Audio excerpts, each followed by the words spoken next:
Economists, Wall Street traders, and the president regularly talk about this: America's gross domestic product. As you can see, it generally rises over time.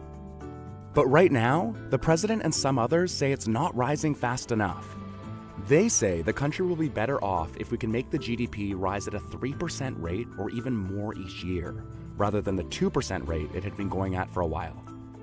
We'll explain why they say the current rate isn't fast enough.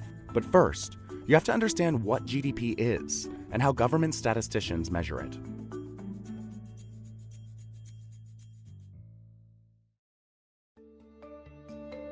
To put it simply, GDP is a measure of how much stuff a nation produces with all of the work that it does.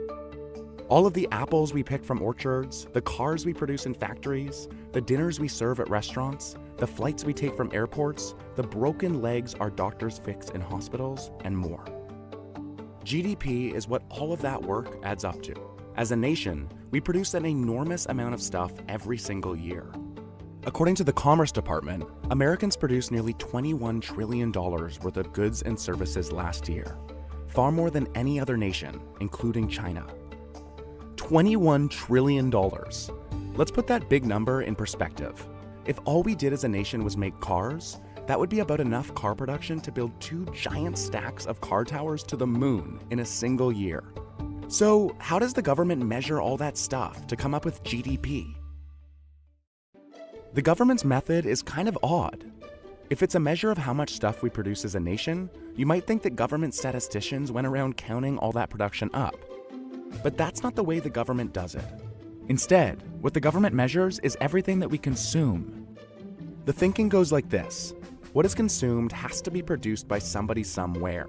If you measure consumption, you can figure out production. So here's how statisticians calculate consumption. First, they count up everything that's spent by consumers. That's the stuff you buy from day to day. Then, they add it to everything that's spent by businesses on investment. That's the stuff businesses buy to grow and make what you're producing.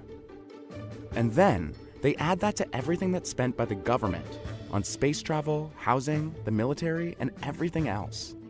Altogether, that equals their broad measure of everything we consume as a nation.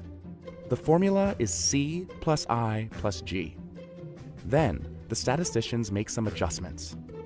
Sometimes we make goods or provide services that get sent overseas. For example, America exports a lot of soybeans. That counts toward production too, so we add that to the mix. Sometimes we also consume products that we've imported. Think about your iPhones and televisions imported from China. That's the stuff we consume that wasn't made here in America. Subtract that from the mix. Now, there's 2 other adjustments to make. Sometimes we consume stuff that was made earlier and placed in a warehouse or stuck on the shelf of a store. Think about a blouse that was placed in inventory months ago that somebody buys today. That's something we might consume today that was produced before. To adjust for these timing changes, the statisticians correct for changes in inventories. They also correct for inflation. Prices of stuff tend to go up over time, and statisticians adjust for those changes. Taken all together, you get GDP. So, what's going on now? President Trump is worried that GDP isn't growing fast enough. Between 1950 and 2000, GDP grew by 3.7% per year. That means if we produced 1,000 cars in one year, we produced 1,037 the next year and 1,075 the year after that. Since 2000, GDP has grown by 2% a year. That would mean 1,020 cars in the second year and 1,040 in the year after that. Changes in the growth rate can really add up over time. At a 3.7% growth rate, GDP doubles in 20 years. At a 2% growth rate, it takes 35 years to double. That's a long time to wait for more growth. Slower GDP growth means slower growth in family incomes, business profits, wealth, and prosperity too.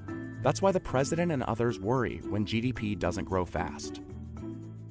So, how can we make it grow faster?